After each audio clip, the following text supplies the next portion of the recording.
नमस्कार दोस्तों। आज हम 21st, 71st and 92nd constitutional amendment के बारे में जानेंगे और इनको एक ट्रिक के द्वारा याद रखेंगे।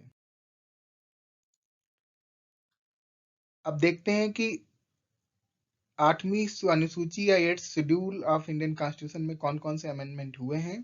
तो पहले ही जानते हैं कि 8th शेड्यूल ऑफ कॉन्स्टिट्यूशन है क्या। ये 22 लैंग्वेजेस हैं इस शेड्यूल में।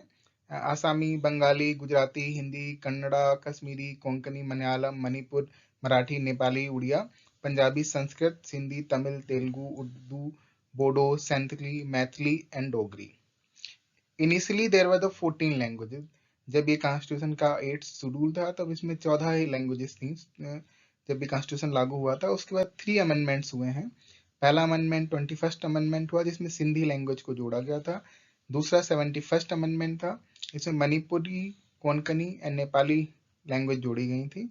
थर्ड जो है वो 92nd अमेंडमेंट एक्ट है, इसमें 4 लैंग्वेज बोडो, डोंगरी, मैथिली और संथाली ऐड की गई थी। अब इनको आप देख सकते हैं कि अगर आप 92nd अमेंडमेंट याद रख रहे हैं तो आप 21 और 71 को अगर ऐड करेंगे तो ये 92nd आ जाएगा। 21 and 71 is equal to 92nd। तो 3 एक्ट्स आप याद कर सकते हैं। पहला फर्स्ट है, 21st नंबर आपको याद रहेगा आसानी से। सेकेंड भी 71st है, थर्ड 92nd है। तो ये अब लैंग्वेजेस कितनी ऐड हुई हैं? इनिशियली 14 लैंग्वेजेस थी, नाउ 22 लैंग्वेजेस हैं, तो टोटल 8 लैंग्वेजेस ऐड हुई हैं। ये भी आप याद रखिएगा।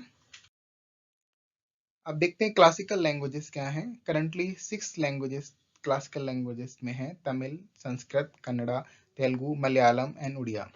इनको क्लासिकल लैंग्वेजेस ऑफ इंडिया कहा जाता है। ये ये वो लैंग्वेजेस, ये सारी languages 8th schedule of Indian constitution के अंदर है। मिनिस्ट्री ऑफ कल्चर जो है इसके बारे में गाइडलाइन प्रोवाइड करती है। तो देख सकते हैं तमिल सबसे पहली फर्स्ट क्लासिकल लैंग्वेज है। संस्कृत 2005 में बनी थी, कन्नड़ा एंड तेलुगु 2008, मलयालम 13 में एंड उड़िया 14 में। तो फर्स्ट आपको याद कर सकते हैं। तो टीएस के मूव करके आप इसको इस तरीके से याद कर सकते हैं। ये ट्रिक में बड़ा आसान रहेगा, लेकिन एटलीस्ट फर्स्ट एंड लास्ट आप याद रखिए, तमिल एंड उड़िया। इधर अब देखते हैं 92nd अमेंडमेंट को याद रखने की ट्रिक क्या है। ट्रिक बहुत ही आसान है, इसको आप डीबीएमएस की तरह से याद कर सकते हैं। तो डीबीएमएस यानी डाटा बेस मैनेजमेंट सिस्टम एक एप्लीकेशन सॉफ्टवेयर है जिससे हम डाटा को मैनेज करते हैं कंप्यूटर पर। तो 92nd अमेंडमेंट एक्ट में 4 लैंग्वेज जोड़ी गई थी, तो जिसको हम देख सकते हैं, डी को Dogri, B Bodo, M Maithili and S Santhali. या फिर इसको आप बोडो मास की तरह भी याद कर सकते हैं। मैथमेटिक्स में एक ट्रिक है बोर्ड मास। तो बॉड मास BDMAS, तो बॉड मास से भी आप इस 92nd अमेंडमेंट को याद कर सकते हैं। वैसे DBMS इजी लग रहा है, अगर को आप कंप्यूटर्स के बारे में थोड़ा बहुत भी जानते हैं तो DBMS बहुत ही फेमस वर्ड है जो आपको याद रहेगा। हम क्वेश्चन देखते हैं। Which of the following language is not part of the 8th schedule of Indian constitution. 8th schedule का कौन सी लैंग्वेज पार्ट नहीं है? ऑप्शन है हिंदी, इंग्लिश, संस्कृत, उर्दू। ये इंपॉर्टेंट क्वेश्चन है, आप इसको याद देख सकते हैं। तो हम इसका आंसर देखते हैं। English is not part of the 8th schedule of the Indian language. जो 22 लैंग्वेजेस हैं उसमें इंग्लिश नहीं है, ये आप हम याद रखिएगा, बहुत ही इंपॉर्टेंट है। हिंदी है, उर्दू है, संस्कृत है, हमने पहले ही देखा 22 लैंग्वेज में इंग्लिश नहीं है।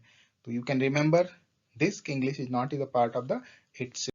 अगर आपको कोई क्वेरी है तो कमेंट करिए। धन्यवाद।